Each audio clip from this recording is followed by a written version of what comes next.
Hi, everyone. Welcome. You know what we're going to do today? We're going to play a really fun game. It's all about these special words that help us compare stuff. You know, like your favorite toys, super yummy fruits, and even people in our families. Sounds fun, right? Are you ready to play? All right, let's jump right in. Have a look at these three animal friends here.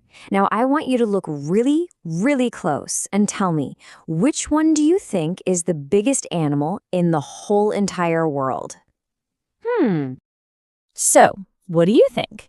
Could it be the tiny little frog? Or what about the powerful lion? Or is it that huge blue whale swimming in the ocean? If you pointed at the whale, you got it. You are absolutely right. The whale is the biggest one of all. See, we just played a comparing game. Now, if we want to become total experts, we've got to learn the special words. So, let's start with level 1. It's super easy, I promise. This is all about just describing one thing at a time. Okay, so this first level has a fancy name. It's called the positive degree. But really, all that means is we're just talking about what something is like all on its own. We're not comparing it to anything else. Not yet, anyway. Okay, for example, take a look at our friend here. We could just say, Ramen is a tall boy. See that? The word tall just tells us a little something about ramen. That's it. Super simple, right? We're not comparing him to anybody else. Wow, you did an excellent job on level 1. So, are you ready to move up? Let's go to level 2. Now, what happens when we have two things? You know, like two friends standing next to each other, or maybe two juicy mangoes. And we want to know which one is bigger or sweeter. What do we do then? Aha! This is where something called the comparative degree comes in handy.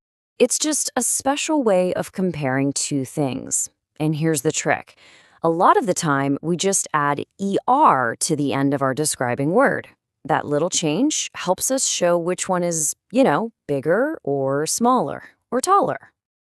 Okay, so remember ramen? We know ramen is tall. But wait a second, look who's here. It's his friend, Amen. In whoa, Amen is even taller. So what do we say? We say Amen is taller than ramen. Did you see that? Our word tall just magically turned into taller. Pretty cool, huh? You guys are amazing. You're turning into comparing champions.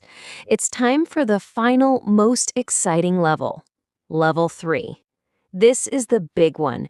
This is what we use when we have a whole big group of things and we need to find the one that is the absolute most of something. So this level has another one of those fancy names. It's called the superlative degree. Superlative kind of sounds like super, right? And that's exactly what it does. It helps us find the one that is the most super. The biggest, the smallest, the tallest in the entire group. And the magic trick for this one? We usually just add EST to the end of the word. All right, let's get the whole gang together. We've got ramen, we've got almond, and now let's bring in their friend Akil. Now what if Akil is taller than both of them? What do we say then? We can say Akil is the tallest of the three. He's the number one, the top of the charts for height. Okay, so you're probably thinking, how do I know exactly when to add or est? Well, it's not just magic, even though it seems like it. There are a few special spelling rules that help us out. Let's check them out together. Okay, here's our first spelling rule. It's for words that end with the letter Y, like the word pretty. What you do is you take away the Y and you put an I in its place. Then you add ER or EST. So pretty becomes prettier and prettiest. Easy, right? All right, rule number 2. This one's for little words like hot or thin. For these guys, you often have to double the very last letter before you add or est. So if it's a really sunny day, you could say, wow, today is hotter than yesterday. See, 2 T's. Okay, but what about the really long words, like beautiful or difficult? Well, for these big words, we don't add anything to the end. No way. Instead, we put a helper word in front. We use more or most. So we'd say more difficult and most difficult. Makes sense, right? And just like that, you've learned all the secret spelling rules. That was super quick.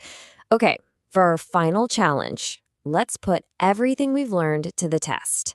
We're going to look at a picture of a family and use all our new comparing superpowers. Look at this lovely, happy family. You can see everyone, the grandparents, the parents, and some really wonderful kids. And they all look a little bit different, which is perfect. This picture is exactly what we need for our practice. Okay, let's start with an easy one. Just look at everyone in the picture for a second. Can you find the person who you think is the oldest in the whole family? Go on, take a guess. Yes, you found him. The grandpa is the oldest in the whole family. And remember why we use oldest?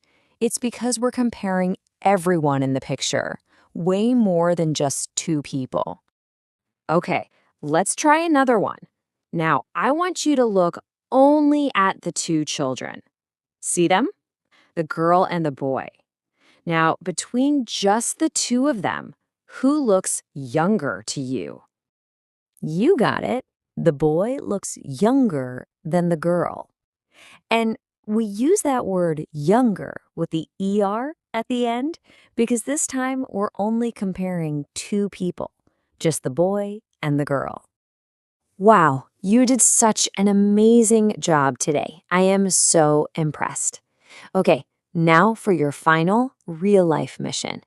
I want you to go and look at your own amazing family. Can you use these special comparing words to describe them? Try to figure out who is the tallest and who is the very, very youngest. Go find out. Thanks so much for playing with me today.